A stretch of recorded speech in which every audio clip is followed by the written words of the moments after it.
नमस्कार मित्रांनो, मी रघु लोकेगावकर तुमचं भटकंती दाई दिशेमध्ये पुन्हा एकदा स्वागत करतो. आज आमचा जोधपूरमधला हा शेवटचा दिवस असून तिसरा दिवस. आम्ही हे उमेद भवन, कायलाना झील आणि ओसिया अशी 3 ठिकाणं पाहणार आहोत. पहिलं हे उमेद भवन, हे 3 पार्टमध्ये डिवाइड आहे.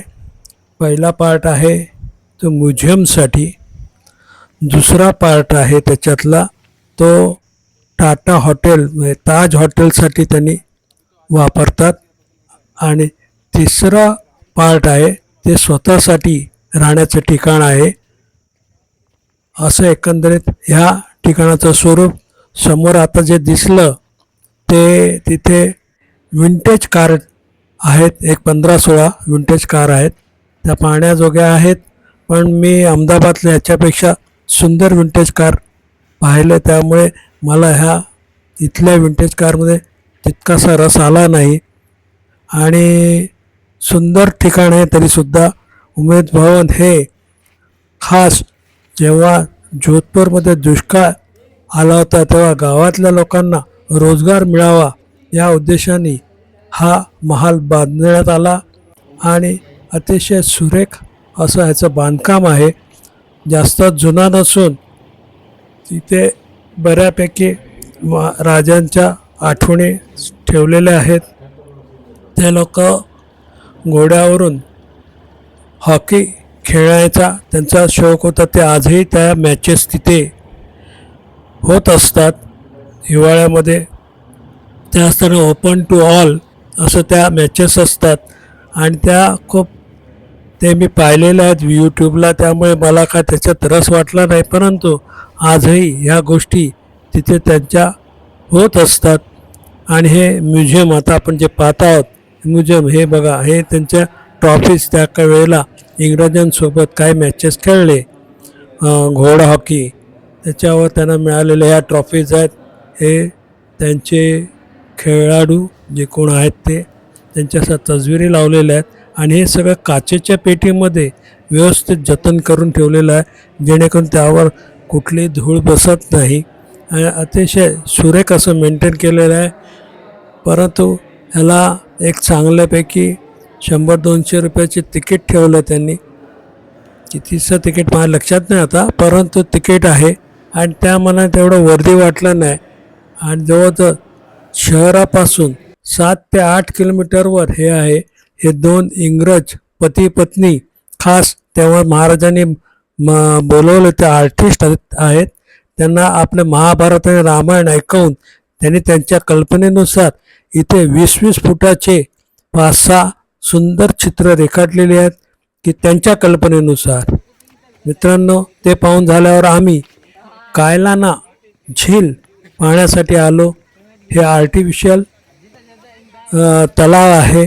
जवळजवळ 80-85 वर्ग किलोमीटरमध्ये हे पसरलेलं आहे, आणि आज इथे सुंदर तुम्हाला बोटिंग करायला मिळते 200 रुपयामध्ये.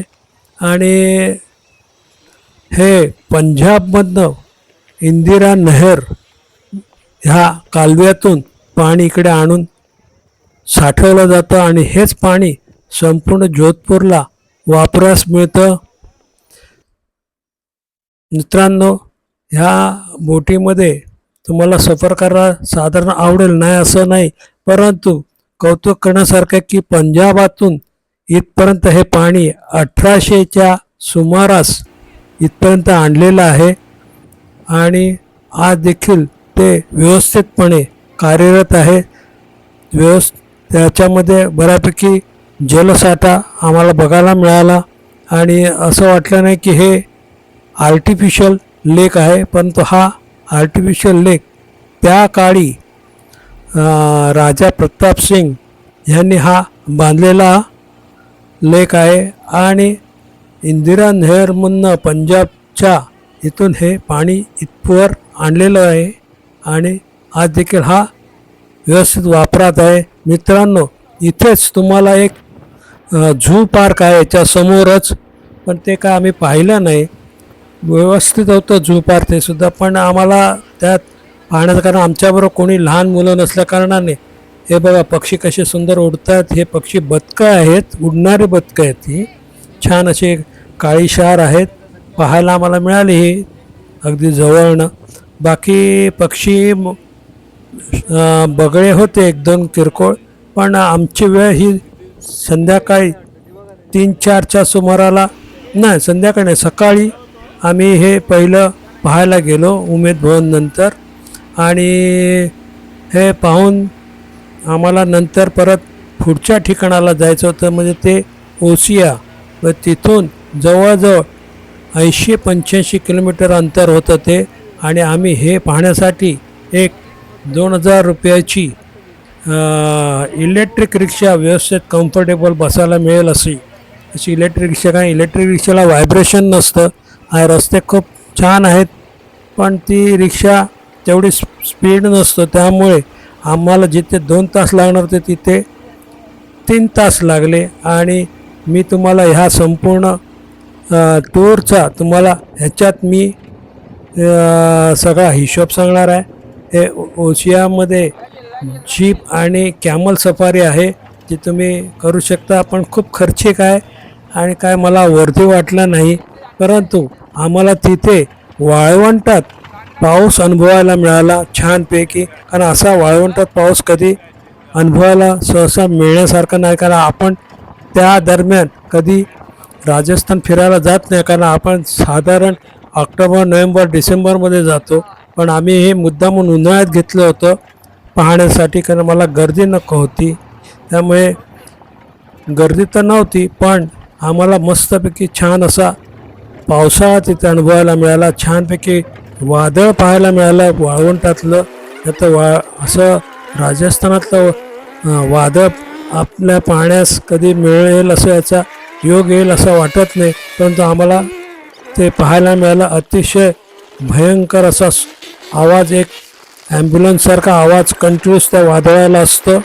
आणि तो अनुभव, थरार अनुभव आम्ही हॉटेलात बसून घेतला. आणि हे जीप सफारी जरा आहे ठीक आहे, परंतु पैशाच्या रकमेने त्याच्यात तेवढी मजा वाटली नाही. लहान मुलांना आवडेल, बायकांना, मुलींना वगैरे आवडेल, पण मला काय तेवढं खास वाटलं नाही.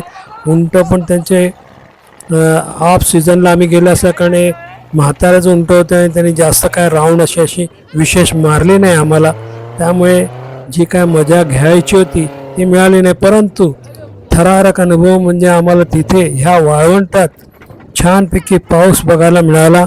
आणि जो सहसा सगळ्यांना मिळेलच असं नाही, थंडीत काय पाऊस पडतोच असं नाही.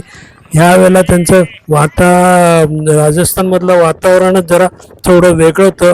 आम्ही 3 दिवस होतो आणि 3 दिवस तिथे आम्हाला पाऊस मिळाला. मित्रांनो, ह्या 3 दिवस आम्ही आलिशान राहून संपूर्ण टूरचा खर्च 10,000च्या आसपास आलिशान राहून खाऊन पिऊन आम्हाला आलेला आहे. आणि चौथ्या दिवशी 2 तारखेला संध्याकाळी 7 वाजता आमची ट्रेन होती, त्यामुळे 1 तारखेला रात्री आम्ही ओसियामध्ये राहिलो. ओसियामध्ये सचिया माता मंदिर पाहण्यासारखं आहे, जे आम्ही स्किप केलं, कारण पाऊस बऱ्यापैकी असल्याकारणाने आम्ही रेड अलर्ट तिथे मोबाईलवर आला होता, त्यामुळे आम्ही हॉटेलच्या बाहेर पडणं योग्य समजलो नाही. आणि इथंच हे कॅमल सफारी आणि जीप सफारी करून मस्तपैकी हॉटेलला येऊन आम्ही ती रात्र जेवणखाण करून आरामात सकाळी आम्ही ट्रेननी जोधपूरला गेलो. ओसिया रेल्वे स्टेशन हे कॅमल सफारीच्या बाजूलाच आहे, त्यामुळे तुम्ही जोधपूरवरनं येताना सकाळी 11 वाजता तुम्ही ओसियाला येऊ शकता. हार्डली 100-150 रुपयात तुम्ही इथपर्यंत येता. इतकं सुंदर ट्रेनचा प्रवास आहे खरा, पण आम्ही उगाच ती इलेक्ट्रिक रिक्षा केली आणि चुकीच्या मार्गाने आम्ही आलो. तेव्हा तुम्ही तसं करू नका. जोधपूरवरनं ओसियाला येण्यासाठी रेल्वे आहे, साधारण 11च्या सुमारास ही रेल्वे आहे. रेल्वे स्टेशन बघून घ्या, खूप सुंदर रेल्वे स्टेशन आहे आणि व्यवस्थित बांधलेलं आहे. आणि बाजूलाच हे कॅमल सफारी अगदी रेल्वे स्टेशनच्या बॅक साईडला आहे, त्यामुळे पायी तुम्हाला कोणतीही रिक्षा करायची गरज नाही. इतक्या जवळ हे कॅमल सफारीचं ठिकाण आहे आणि इकडे राहण्यासाठी छान हॉटेल्स आहेत. ज्याच्या हॉटेलमध्ये आम्ही राहिलो हा मधोमध उभा आहे आमच्या. धन्यवाद.